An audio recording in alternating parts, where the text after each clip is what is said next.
Bismillahirrahmanirrahim. Assalamualaikum warahmatullahi wabarakatuh. Alhamdulillahi ala ihsani wa syukru lahu ala taufiqihi wa amtinani. Asyhadu an la ilaha illallah wahdahu la syarika lahu ta'ziman sya'ni. Wa asyhadu anna Muhammadan abduhu wa rasuluhu da'ila ridwani. Allahumma salli alaihi wa ala alihi wa ashabihi wa ikhwani. Hadirin dan hadirat yang dirahmati Allah Subhanahu wa taala. Kita masuk pada bab yang baru, bab al-jahalah. Bab tentang kebodohan. Maksud dari bab ini yaitu Syekh Muhammad bin Abdul Wahhab rahimahullah mencela orang-orang yang jahil ya terhadap agama sampai akhirnya menjerumuskan mereka ke dalam berbagai macam dosa ya. Sampai bisa jadi karena kejahilan mereka pun terjerumus dalam kesyirikan dan kekufuran. Wa qaulullahi ta'ala, dan firman Allah Subhanahu wa ta'ala, wa laqad dzara'na li jahannama katsiran minal jinni wal insi lahum qulubun la yafqahuna biha. Kemudian beliau membawakan firman Allah, sungguh kami telah penuhi neraka jahanam dengan banyak manusia dan jin. Kami penuhi neraka jahanam dengan banyak jin dan manusia. Yang sifat jin dan manusia penghuni neraka jahanam tersebut, lahum qulubun la yafqahuna biha. Mereka memiliki hati namun mereka tidak gunakan untuk memahami, yaitu mereka bodoh ya. Kita tahu bahwasanya di antara musibah yang terbesar menimpa seseorang adalah membiarkan dirinya di atas kejahilan, sehingga dia lupa untuk beribadah kepada Allah Subhanahu wa taala. Padahal tujuan seorang manusia diciptakan adalah untuk beribadah. Wa ma khalaqtul jinna wal insa illa liya'budun. Tidaklah kuciptakan jin dan manusia kecuali untuk beribadah. Dan kalau kita ingin banyak beribadah, mau tidak mau kita harus menuntut ilmu sehingga tidak terjebak dalam kejahilan. Kita dapati sebagian manusia mereka benar-benar pakar dalam bidang dunia, tetapi dalam urusan agama mereka benar-benar jahil ya. Tentu bukan maksudnya setiap orang harus jadi ulama, tidak. Tapi di sana namanya ilmu-ilmu yang wajib. Yang ketika ditanya Imam Ahmad ilmu apa yang harus dipelajari, yaitu kata Imam Ahmad rahimahullah, alladzi yaqumu bihi dinuhu. Yang dengan ilmu tersebut dia bisa tegak agamanya. Itu dia bisa bertauhid, dia bisa salat yang benar, dia bisa berbakti kepada orang tua, dia bisa menyambung silaturahmi, dia bisa baca Al-Qur'an ya. Ini ilmu-ilmu dasar ya. Dalam kemuamalah keseharian, dia tahu bagaimana berdagang yang benar. Sehingga ilmu-ilmu ini hendaknya seorang mengetahuinya. Secara sederhana, apa itu ilmu wajib yang harus diketahui oleh seorang? Yaitu ilmu yang terkait dengan apa yang hendak dia lakukan. Kalau dia mau berbakti yang benar, dia harus belajar cara berbakti yang benar. Kalau dia ingin berumah tangga yang benar, dia harus tahu bagaimana ilmu terkait rumah tangga. Apa hak suami, dan apa kewajiban suami, apa hak istri, dan apa kewajiban istri. Kalau dia punya anak, dia harus tahu bagaimana ilmu mendidik anak-anak. Ya, kalau dia ingin haji, dia harus belajar ilmu tentang haji. Kalau dia tidak berhaji, maka tidak wajib. Kalau dia ingin umrah, dia harus belajar ilmu tentang umrah. Kalau dia mau puasa, harus belajar ilmu tentang puasa. Ini namanya ilmu-ilmu dasar. Ya, bukan sampai ilmu mendalam menjadi seorang ustaz atau ulama, tidak. Tentunya tidak wajib. Ya, dalam manusia, masyarakat ada yang ustaz, ada yang bukan ustaz. Tetapi ilmu-ilmu dasar ini harus dipelajari. Itu namanya fardu ain, ilmu fardu ain bagi setiap orang yang dengan ilmu tersebut bisa dia menjalankan agamanya. Lihatlah betapa banyak orang akhirnya terjerumus dalam maksiat, dalam kezaliman ya. Kenapa? Karena tidak belajar. Tidak belajar. Betapa banyak orang dalam rumah tangga akhirnya menzalimi istrinya, menzalimi anaknya, atau seorang wanita mendolimi suaminya. Kenapa? Karena tidak belajar. Betapa banyak orang jual beli terjerumus dalam kemungkaran, dalam riba, dalam penipuan, ya, tidak amanah. Kenapa? Karena tidak belajar. Ya, sampai dalam bidang apapun seorang harus belajar bagaimana cara bermuamalah yang benar. Ya. Kalau seorang jadi misalnya jadi pedagang, harus ilmu dagang dia ngerti. Jadi seorang perawat atau dokter ya, dia harus ngerti ilmu tentang yang benar tentang hal tersebut, karena banyak hal-hal terkait hukum fikih terkait dengan masalah-masalah medis dia harus belajar. Ya. Oleh karenanya di antara musibah seorang pakar dalam bidang dunia namun tidak mengerti tentang agama. Allah berfirman tentang orang-orang kafir, ya'lamuna dhahiran minal hayatid dunya wa hum 'anil akhirati hum ghafilun. Mereka mengerti tentang kehidupan dunia tapi mereka lalai dari kehidupan akhirat. Ya. Maka seorang hendaknya menyisihkan waktu untuk belajar agama sehingga dia selamat. Ya. Kalau tidak punya ilmu dia sering tersesat dan akhirnya salah. Ya. Akhirnya salah dalam menjalani kehidupan ini, salah dalam beribadah. Kemudian Al-Imam Muhammad bin Abdul Wahhab rahimahullahu taala membawakan dalil dari sunnah, di antaranya beliau berkata, wa Ibnu Abbasin wa Muawiyah radhiyallahu anhuma wa ghairihima, dari sahabat Ibnu Abbas radhiyallahu anhuma dan sahabat Muawiyah radhiyallahu taala anhu, ya, wa ghairihima, dan juga dari sahabat-sahabat yang lain, anna Rasulullah sallallahu alaihi wasallam bersabda, man yuridillahu bihi khairan yufaqihu fid din. Siapa yang ingin Allah kebaikan untuknya, maka Allah akan buat dia faqih tentang agama. Hadis ini di sini Allah atau Rasulullah SAW menyebutkan man, yaitu isim syarat. Siapa yang Allah ingin kebaikan baginya. Man yuridillahu bi khairan. Khairan di sini datang dalam tankir, dalam kondisi nakirah, tanwin. Dan tanwin di sini maksudnya litafkhim, sebagaimana penjelasan Al-Hafidz Ibnu Hajar, yaitu kalau kita artikan, siapa yang Allah ingin kebaikan yang besar, kebaikan yang spesial, kebaikan yang khusus untuknya, yufaqihu fid din, maka Allah akan buat dia paham tentang agama. Yufaqihu fid din. Di sini majzum yufaqihu fid din, karena dia adalah jawab syarat. Ada isim syarat, ada jawab syarat. Fi'il syarat man yuridillah, ya, yuridillah di situ juga majzum. Jawabannya yufaqihu fid din. Maka hadis ini dalil bahwasanya di antara tanda cinta Allah kepada seorang hamba, yaitu Allah buat dia faham tentang agama. Bahkan dengan faqih terhadap agama berarti Allah ingin bagi dia kebaikan yang besar. Mafhum mukhalafahnya datang dalam riwayat namun riwayatnya lemah, yaitu siapa yang Allah tidak ingin kebaikan baginya atau siapa yang Allah ingin keburukan baginya, Allah akan buat dia jahil tentang agama. Allah akan buat dia jahil tentang agama. Maka jika seorang dalam hatinya semangat untuk menuntut ilmu, memperdalam ilmu agama, maka ini tanda bahwasanya Allah ingin membuka pintu-pintu kebaikan baginya. Saya sering sampaikan Rasulullah SAW bersabda, man salaka tariqan yaltamisu fihi ilman sahalallahu bihi tariqan al jannah. Siapa yang menempuh satu jalan untuk menuntut ilmu, Allah mudahkan jalannya menuju surga.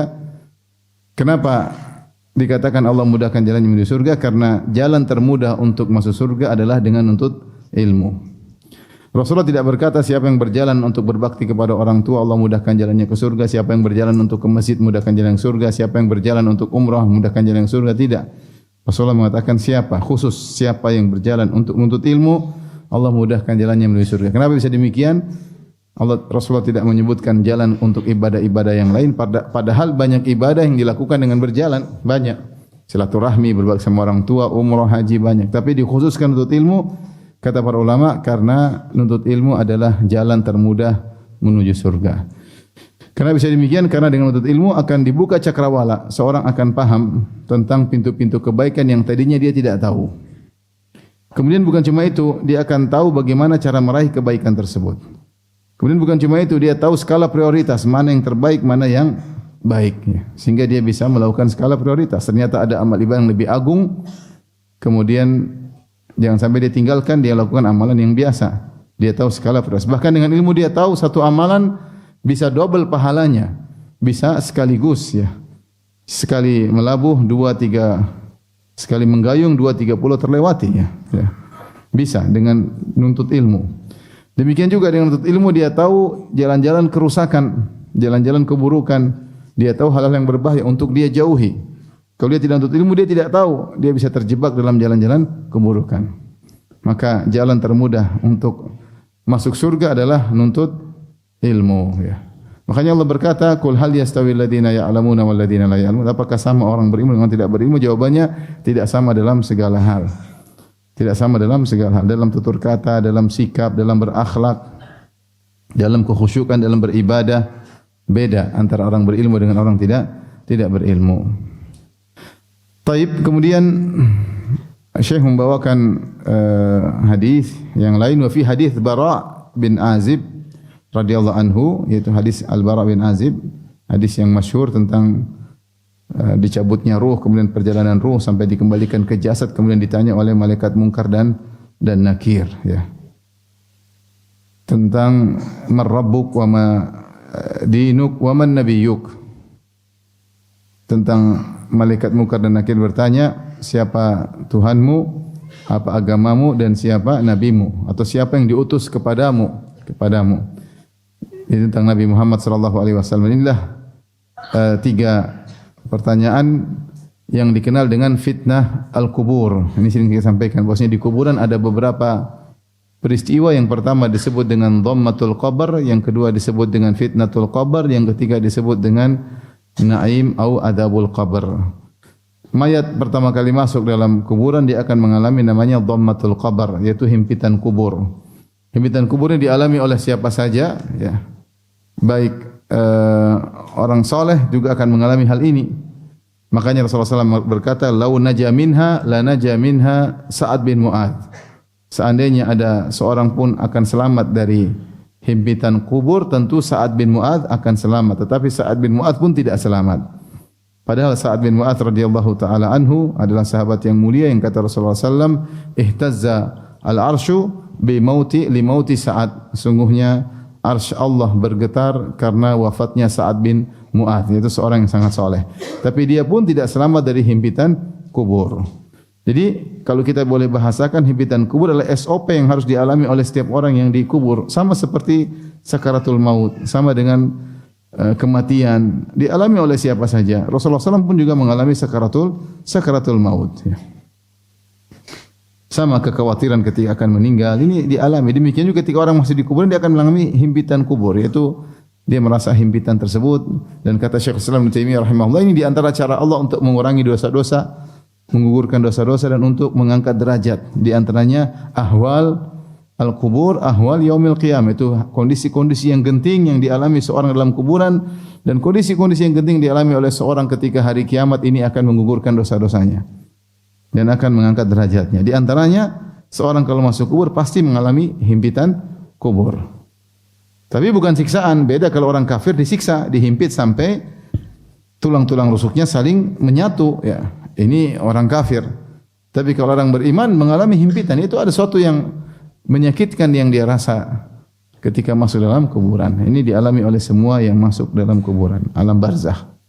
Kemudian peristiwa yang kedua adalah namanya fitnatul qabr.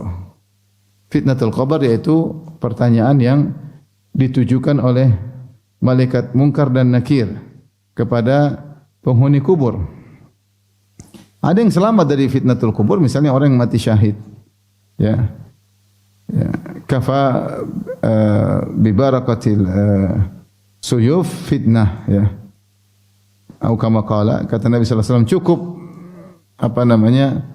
kilatan-kilatan pedang yang dia hadapi ketika jihad cukup sebagai fitnah, sehingga dia tidak perlu ditanya oleh malaikat Munkar dan Nakir ketika di alam barzah. Itu ada orang-orang yang tidak ditanya di alam barzah, tapi secara umum setiap orang di kubur akan ditanya. Yang Rasulullah sebutkan tentang malaikat Munkar dan Nakir, al-aswadani azraqani, dua malaikat tersebut hitam dan biru. Ini menggambarkan ngerinya dua malaikat tersebut. Maka dia akan memfitnah, itu akan bertanya, dan fitnah artinya ujian. Ujian tersebut tiga pertanyaan. Man rabbuk, siapa Tuhanmu, wa madinuk, apa agamamu, wa man ladzi bu'itsa ilaikum, dan siapa yang diutus kepada kalian, itu wa man nabiyyuk, siapa nabimu. Adapun peristiwa ketiga atau dalam alam barzah adalah hasil dari ujian tersebut. Siapa yang bisa menjawabnya, maka dia akan mendapatkan nikmat kubur. Dan siapa yang tidak bisa menjawabnya, dia akan merasakan azab kubur. Ini tiga peristiwa dalam alam barzakh.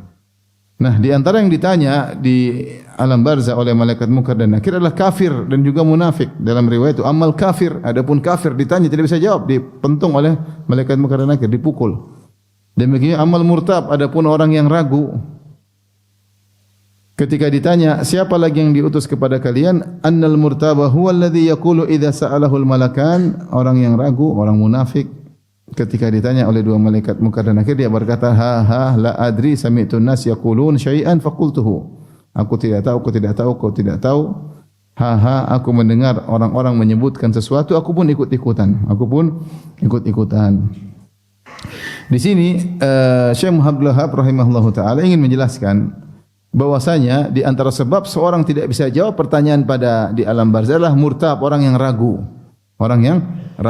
Ya. Bahwasanya keraguan tersebut di antaranya sebabnya karena kejahilan. Maka agar seorang tidak ragu, dia butuh belajar sampai dia meraih keyakinan sehingga dia mantap ketika ditanya oleh dua malaikat nanti di alam barzah, ya. Adapun kalau ragu sebagaimana dialami orang munafik ya, mereka ketika di dunia mereka ragu dengan Islam. Padahal ya mereka tahu tentang Nabi sallallahu alaihi wasallam, mereka bahkan melihat langsung Nabi sallallahu alaihi wasallam, mereka melihat mukjizat Nabi, mereka juga salat di belakang Nabi, mereka juga terkadang bersedekah, mereka juga terkadang ikut jihad, tapi mereka ragu dengan kebenaran Islam, ya. Ya. Hidayah di tangan Allah Subhanahu wa taala. Nah, karena keraguan ini akhirnya di antara sebab mereka tidak bisa menjawab ketika ditanya siapa yang diutus kepada kalian, maka dia berkata, siapa ya, sami'tu nas yaqulun, aku mendengar orang berkata, aku ikut-ikutan. Dan ini tentu tidak menyelamatkan dia. Adapun orang yang beriman, maka Allah kokohkan lisannya. Allah berfirman, yutsabbitullahu alladhina amanu bil qawli tsabiti fil hayatid dunya wa fil akhirah. Allah akan kokohkan orang-orang yang beriman dengan perkataan yang kokoh di dunia maupun di akhirat. Baik, jadi intinya bab al-jahalah maksudnya di antara sebab banyak kemaksiatan, di antara sebab banyak kekufuran, di antara sebab banyak penyimpangan adalah karena kejahilan. Kita mundur kira-kira 30 tahun yang lalu, ya. Ketika ilmu belum tersebar, betapa banyak masyarakat enggak tahu kalau riba itu haram. Banyak enggak tahu. Saya ketemu dengan seorang direktur bank ribawi, instansi ribawi. Bahkan dia sampai pensiun, ya. Dia baru tahu riba itu haram setelah pensiun. Dan anaknya Masya Allah penggerak dakwah luar biasa. Anaknya donatur. Bapaknya dulu apa? Pensiun ribawi. Dia bilang sama saya enggak tahu riba itu haram, padahal setiap pekan saya undang ustaz. Tapi ustaznya enggak pernah bahas bahwasanya riba itu apa? Haram. Dia enggak tahu. Ya alhamdulillah dapat hidayah setelah dia pensiun, tahu ternyata riba itu apa? Haram, ya. Kalau kita kembali 30 tahun yang lalu, enggak ada yang tahu kalau musik itu apa? Haram. Saya waktu dibilang musik haram juga saya kaget. Kok bisa musik haram? Bisa hidup tanpa musik? Bahasanya kita demikian. Tapi ternyata haram, ya. Kita enggak tahu, ya. Ya. Dan banyak hal yang haram yang kita tidak tahu, ya. Saya tidak tahu dulu kalau ternyata pergi ke orang pintar. Saya enggak tahu dulu di kampung seperti itu ada masalah pergi ke orang pintar. Orang pintarnya enggak pernah ke masjid, cuma pakai songkok. Ini ambil kopi kemudian saya begitu. Saya dulu diramal, ada yang peramal, ramal ini kamu nanti begini. Terus ada orang juga membangun rumah. Saya lihat depan mata saya kepala, saya tidak sangka kalau itu apa? Syirik. Cuma ya aneh, cuma tidak menyangka itu syirik. Membangun rumah supaya tidak diganggu oleh tuan tanah, istilah mereka yaitu jin, penguasa tanah, maka harus potong ayam hitam 2 ekor, harus hitam semuanya. Tidak boleh ada bulunya yang putih, enggak boleh. Yang boleh putih cuma giginya. Sembelih, sih kita enggak nyangka kalau itu apa? Syirik. Enggak ada yang sangka. Ya. Saya enggak duga ternyata banyak perkara agama yang ternyata bid'ah, yang tidak boleh. Kita enggak duga. Kita pikir dulu ya banyak hal kita menyangka itu syar'i, ternyata tidak syar'i. Maksudnya dengan belajar ilmu banyak hal yang kita bisa menyelamatkan kita, baik dari kemaksiatan maupun dari kesyirikan. Ya. Banyak hal. Maka seorang jangan sampai hidupnya tenggelam dalam kejahilan. Ya. Ada ilmu fardu ain yang harus dia pelajari. Saya ulangi, fardu ain kata Imam Ahmad, alladzi yaqumu bihi dinuhu, yaitu ilmu yang dengan dia itu dia bisa menjalankan agamanya. Secara sederhana yaitu ilmu agama yang terkait dengan apa yang hendak dia lakukan. Allah mengatakan wala taqfu ma laisa laka bihi ilm. Jangan kau mengikuti apa yang kau tidak punya ilmu tentangnya. Inna sam'a wal basara wal fuada kullu ulaika kana anhu mas'ula. Sungguhnya pendengaran, penglihatan dan hati akan ditanya oleh Allah Subhanahu wa taala. Jadi setiap kita melakukan sesuatu kita harus tahu ilmunya.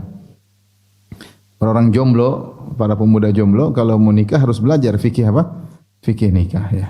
Jangan asal masuk pernikahan tidak punya ilmu akhirnya ngawur ya. Ini berlaku bagi laki-laki dan wanita. Kalau perlu ada daurah jomblo dan jomblowati ya. Sehingga nanti menjalani kehidupan indah. Sekarang banyak masalah dalam rumah tangga. Kenapa? Karena kejahilan. Istri enggak tahu kalau dia sebagai istri dia harus taat sama suami, dia enggak tahu. Dia hanya nonton di film-film hanya bahwasanya suami kalau sudah cinta sama istri kasih apapun. Hanya nonton di sinetron ya. Dia punya ilmu.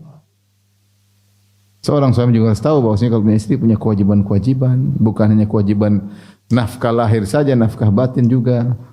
Al-ishrah yaitu bergaul dengan cara yang baik. Ini ketika tidak belajar akhirnya rumah tangga jadi kacau. Rumah tangga jadi kacau.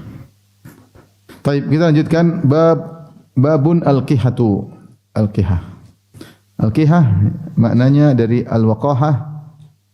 Maknanya adalah qillatul haya wa qillatul adab, yaitu tidak punya malu dan tidak beradab. Bab tidak punya malu dan tidak beradab, atau sedikit malu dan sedikit adab. Kita tahu bahwasanya di antara cabang keimanan adalah rasa malu. Rasulullah SAW memuji rasa malu. Kata Rasulullah SAW, al-iman bid'un wa sab'una syu'bah. Iman itu 70 sekian cabang. A'laha kalimatul la ilaha illallah. Yang paling tinggi la ilaha illallah. Wa adnaha imatatul adza 'anit thariq, dan yang paling rendah adalah menghilangkan gangguan dari jalan. Kemudian kata Rasulullah SAW, wal haya'u syu'batun min syu'abil iman. Bahwasanya rasa malu adalah cabang dari keimanan. Di sini Rasulullah SAW sebutkan 3 hal. Yang pertama, yang tertinggi la ilaha illallah, dan ini adalah kalimat tertinggi terkait dengan hati, keyakinan. Yang kedua, amal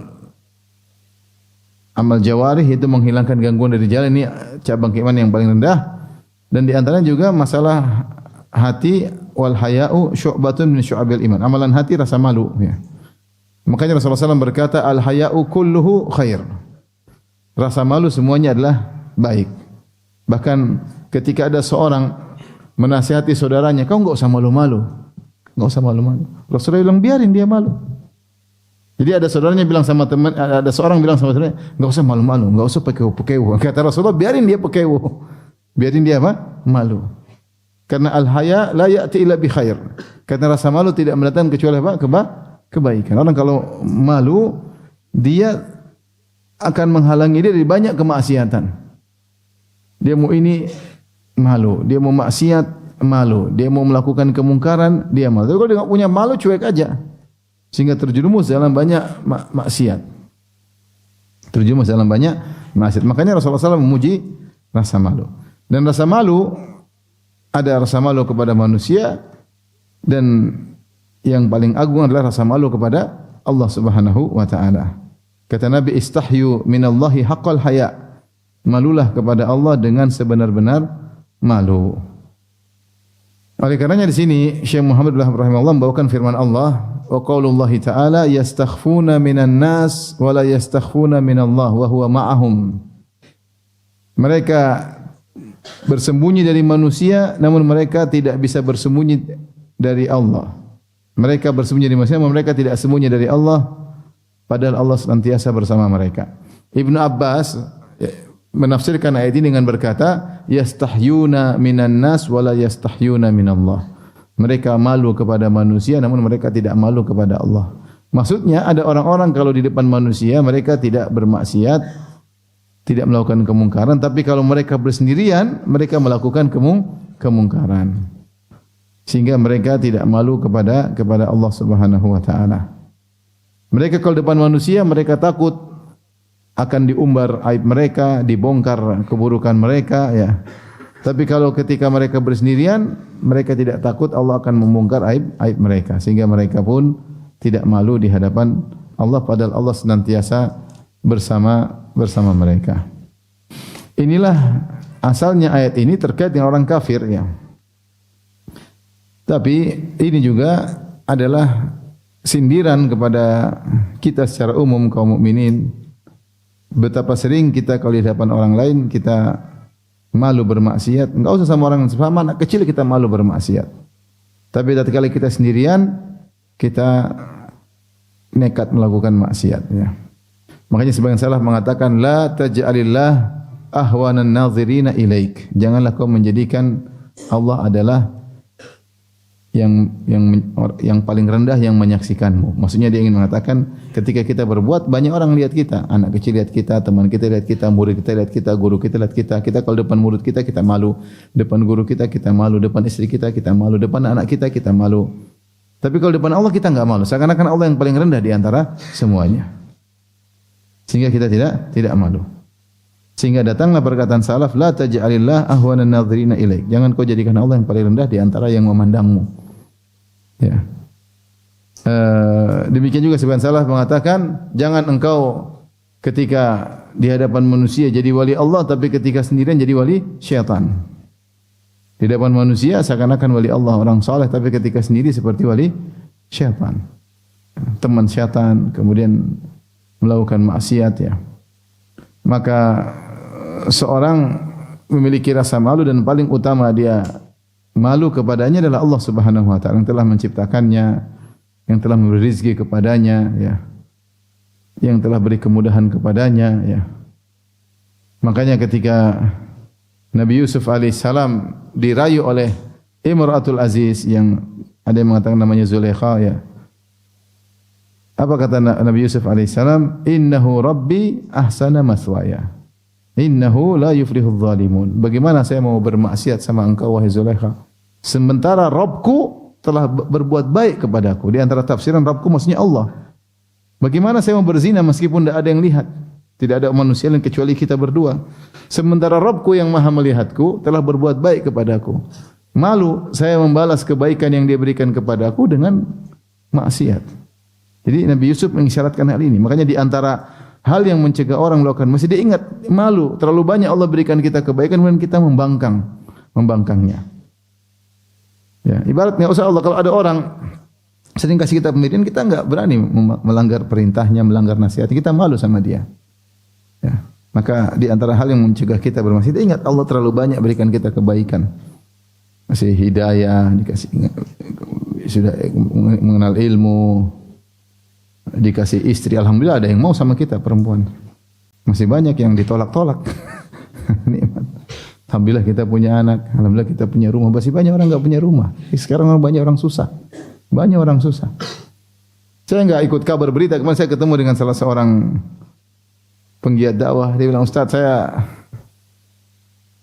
enggak tahu kalau seminggu lagi gas enggak ada, mungkin saya harus masak pakai kayu bakar." Benar enggak itu? Sekarang gas lagi susah kan? Sudah hilang. Sudah lewat ya. Alhamdulillah ya.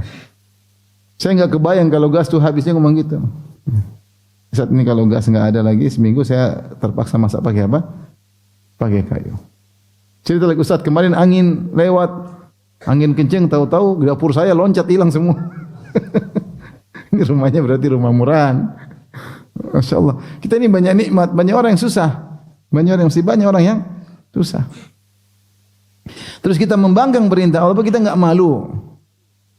Lihatlah Nabi Yusuf berkata, "Innahu Rabbi ahsana maswaya." Rabbku telah berbuat baik kepada, gimana saya mau zina sama kamu? Apa yang harus saya hadapkan wajah saya kepada Allah? Dikasih nikmat, dikasih iman, dikasih takwa. Kemudian saya berzina dengan engkau. Maka sindiran bagi kita yang ketika sendirian kita cuek sama Allah Subhanahu wa taala. Seandainya anak kita datang kita enggak berani, malu sama anak. Sama Allah kita enggak malu. Ya. Oleh karenanya seorang bertakwa kepada Allah, kalau datang godaan ketika dia sedang sendirian, maka dia bilang a'udzubillahi minasyaitonir rajim. Ya. Innal ladzina taqaw idza massahum ta'ifun minasyaitani tadzakkaru fa idzahum mubsirun. Kata Allah, sungguhnya orang yang bertakwa ketika digoda oleh syaitan, massahum ta'ifun, itu syaitan muter-muter di dia, mulai bisikin, ayo ini, ayo maksiat.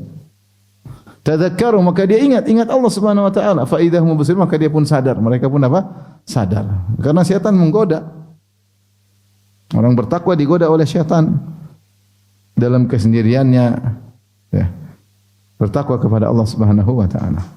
Maka Rasulullah berkata, ittaqillah haitsu ma kunt, bertakwalah di mana pun engkau berada. Ketika kau sedang di hadapan manusia bertakwa, ketika kau sendirian bertakwa, ketika kau sedang di kota bertakwa, ketika kau sedang safar bertakwa, ketika sedang di tanah air bertakwa, ketika sedang di luar negeri juga bertakwa. Ada sebagian orang Masya Allah di dalam negeri bertakwa, luar kota jadi bajingannya ada. Maka ingat, malulah kepada Allah Subhanahu wa taala. Nasihat buat kita semua yang terkadang sebagian kita gugur ketika tatkala sendirian, tidak malu kepada Allah Subhanahu wa taala. Tapi jadi malu kepada manusia itu baik, pekewuh itu baik, menghalangi seorang dari perbuatan yang nista. Kalau sudah tidak punya malu, cuek aja. Ada perempuan zina sama laki-laki, tidak punya malu, perutnya bunting, jalan depan orang cuek kayak enggak ada masalah. Ini bunting, suaminya enggak ada dan cuek aja. Assalamualaikum, perut gunting, harusnya malu. Repot kalau sudah begini, enggak punya malu. Akhirnya perkara yang dimaluin akhirnya hilang, akhirnya orang melakukan banyak. Kalau sudah ada rasa malu, orang melakukan maksiat. Cuek aja. Hadis berikutnya, Imam Bukhari berkata, Imam Muhammad bin Wahab rahimahullah berkata, wa fil Bukhari an Abi Mas'ud Uqbah bin Amr radhiyallahu anhu annahu qala, qala Rasulullah sallallahu alaihi wasallam, inna mimma adrakan nasu min kalamin nubuwatil ula idza lam tastahi fasna ma syi'ta. Kata Nabi sallallahu alaihi wasallam, di antara perkataan para kenabian terdahulu yang masih didapati oleh manusia sekarang adalah itu nasihat-nasihat para nabi yang masih tersisa sampai sekarang didapati oleh manusia zaman sekarang adalah, jika kau tidak malu maka lakukan yang kau sukai. Ini dalil bahwasanya perkataan ini, idza lam tastahi fasna' ma syi'ta, jika kau tidak malu lakukan apa yang kau sukai, ini ternyata wasiat dari para nabi sejak dahulu. Wasiat dari para nabi sejak dahulu. Bukan cuma Nabi Muhammad sallallahu alaihi wasallam saja, tetapi min kalamin nubuwatil ula, yaitu dari perkataan kenabian sejak awal. Jadi seluruh nabi-nabi mewasiatkan, kalau kau tidak malu lakukan yang kau kehendaki. Bahwasanya ini dalil bahwa syariat para nabi sepakat untuk mengagungkan rasa malu. Syariat para nabi sepakat semuanya untuk mengagungkan perkara namanya perkara malu. Nasihati anak-anak untuk punya rasa malu. Ini harus didik dari kecil anak-anak.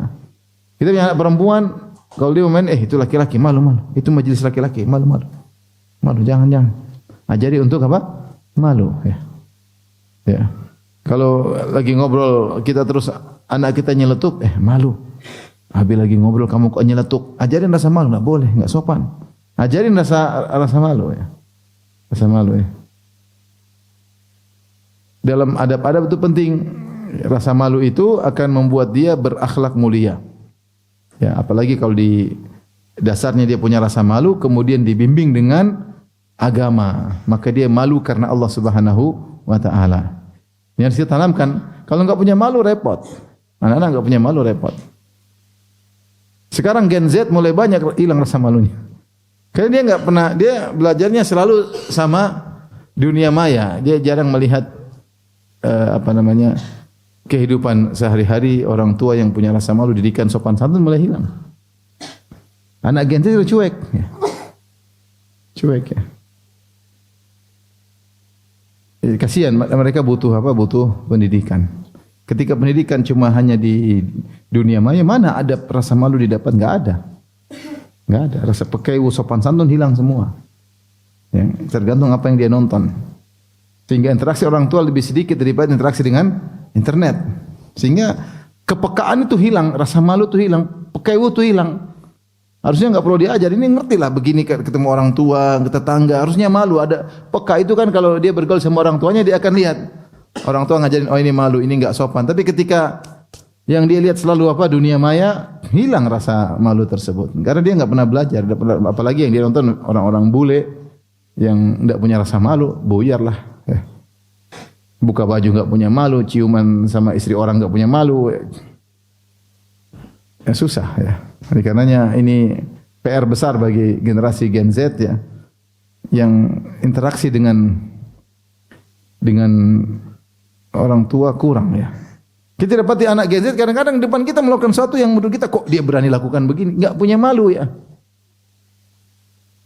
Saya ketemu dengan Gen Z, mahasiswa, ya artinya kan saya ustadz, dia mahasiswa, main ke kamar saya. Dia main game. Harusnya kan dia malu. Ada ustadz. Dia enggak punya malu. Pokoknya lagi asik main game. Ini mahasiswa. Saya ustadz. Saya ini Gen Z wajar. Karena enggak ada yang ngajarin dia. Harusnya kan itu peka. Malu lah ada ustadz main ya sembunyi-sembunyi di belakang. Ini santai aja pasang cek. Depan saya. Saya kadang ini gimana sih? Oh Gen Z. Wajar. Karena banyak pendidikan mereka dari apa? Dari dunia maya. Kepekaan itu hilang.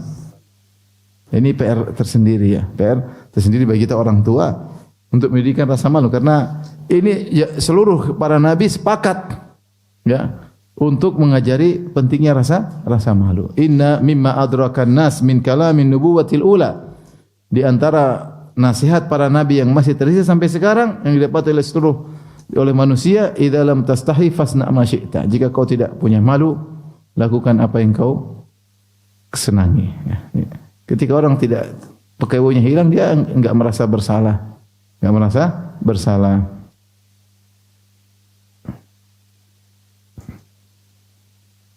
Tapi kita lanjutkan bab berikutnya. Ada dua tafsiran, lakukan apa yang kalau kau tidak punya lakukan apa yang kau kehendaki kalau kau tidak punya. Ada yang mengatakan maksudnya ancaman. Kalau kau tidak punya malu silakan, tapi kalau kau malu jangan. Memang kau tidak malu. Maksudnya ini ancaman. Kalau kau tidak punya malu lakukan. Kalau kau tidak malu lakukan. Ini ada yang ancaman. Seperti malu masyi itu melakukan apa yang kalian kehendaki. Maksudnya ini ancaman. Ada yang mengatakan maksudnya timbanglah perbuatanmu. Saya mau melakukan ini. Coba kau timbang. Malu enggak? Kalau enggak malu lakukan aja. Kalau kau malu jangan lakukan. Berarti ada masalah. Ini bagi orang yang masih punya rasa malu. Tapi kalau tadi dididik tanpa rasa malu repot. Ya. Cuek. Ya. Tidak melihat situasi dan apa kondisi. Ya. Hilang rasa malu.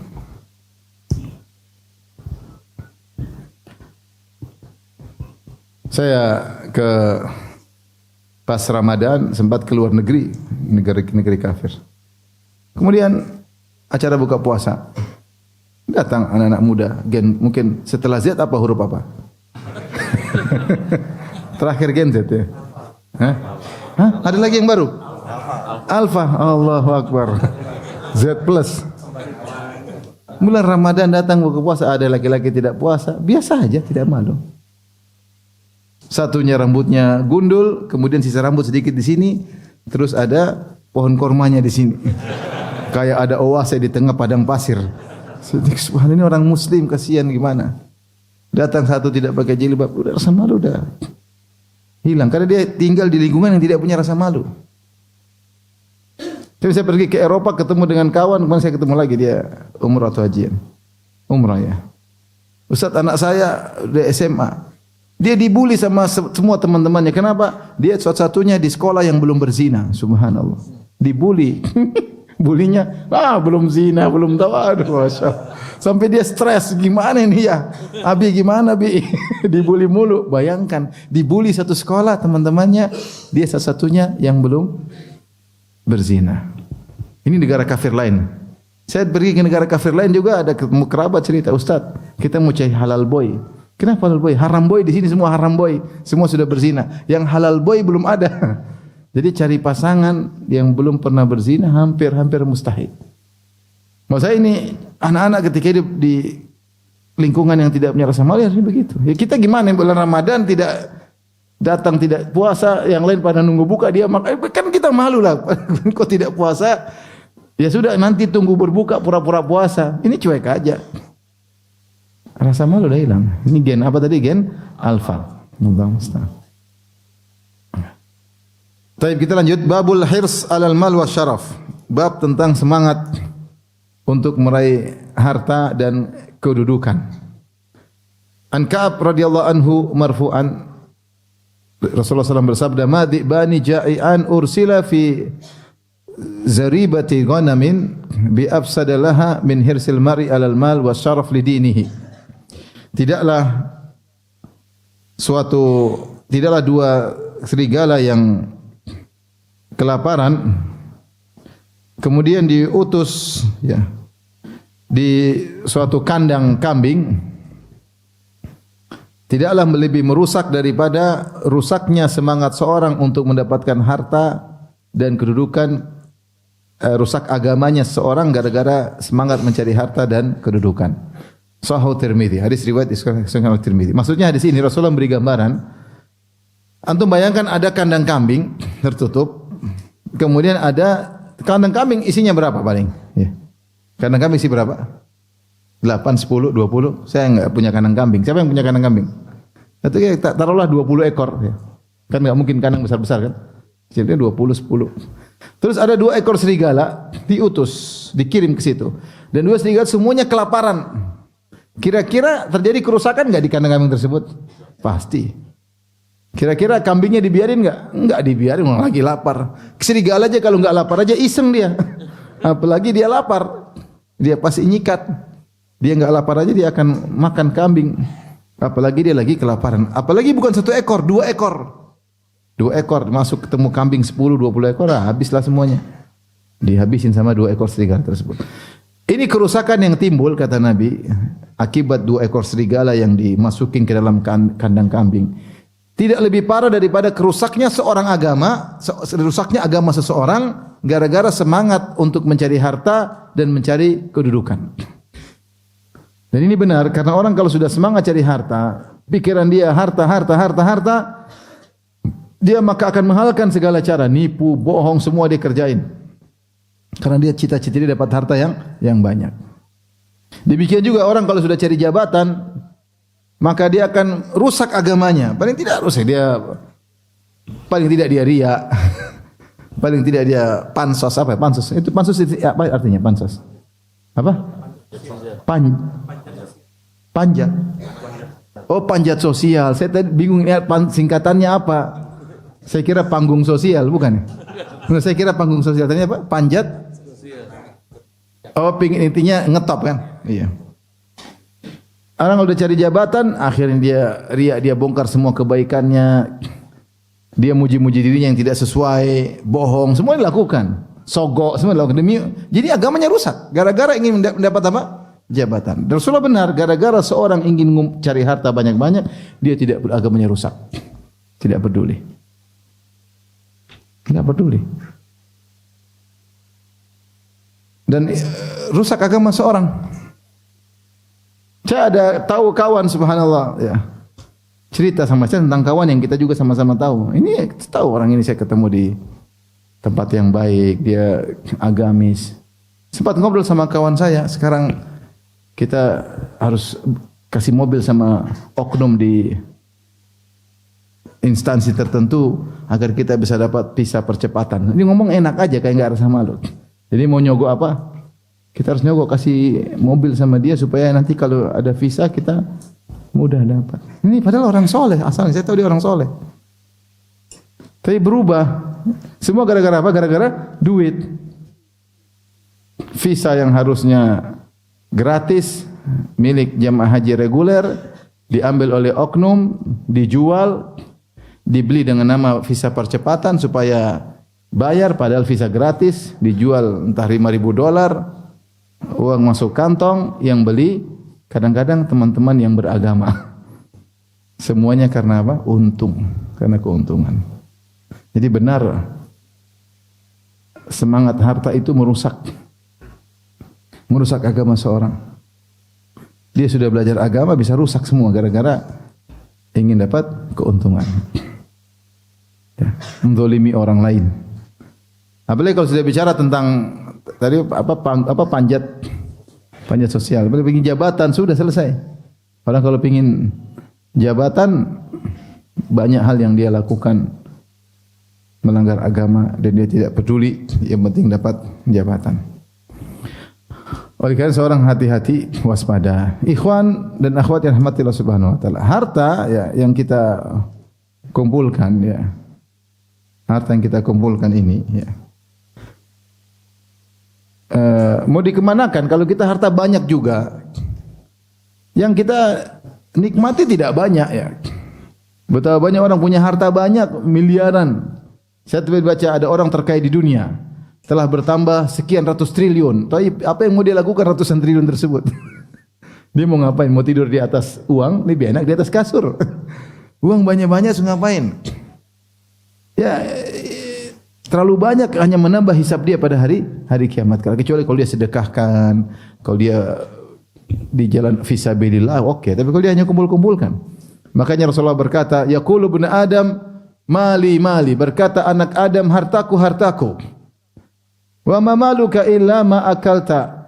Tidaklah harta milikmu hai anak Adam kecuali apa yang kau makan. Fa afnait, kemudian selesai. Au malabista fa ablait, atau yang kau pakai kemudian usang bajumu, itu hartamu yang benar-benar kau manfaatkan. Au tasaddaqta fa amdait, atau yang kau sedekahkan kemudian tersisa di akhirat.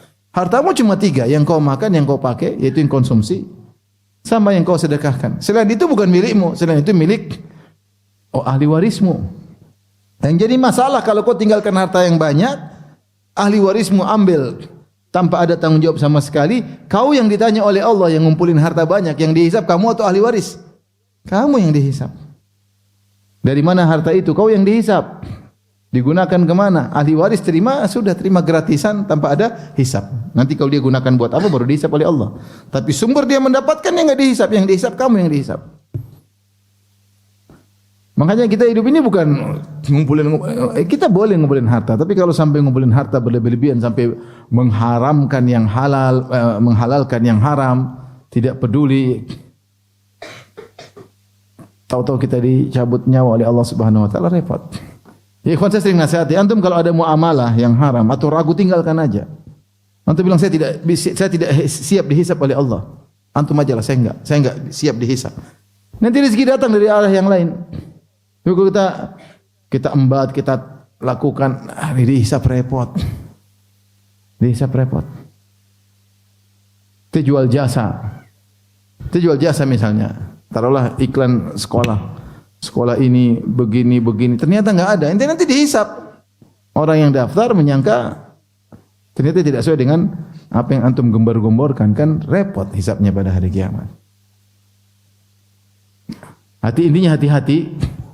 Ya, jangan gara-gara harta akhirnya kita menghalalkan segala cara, jangan gara-gara jabatan akhirnya kita menghalalkan segala cara ya. Hidup cuma sebentar ya. Yang kita siap untuk dihisab lakukan, kalau enggak usah. Enggak usah. Agar kita selamat. Wallahu taala alam bisawab. Demikian saja yang saya sampaikan. Tapi demikian saja kajian kita. Subhanakallah bihamdik asyhadu an la ilaha illa anta astaghfiruka wa atubu ilaik. Assalamualaikum warahmatullahi wabarakatuh.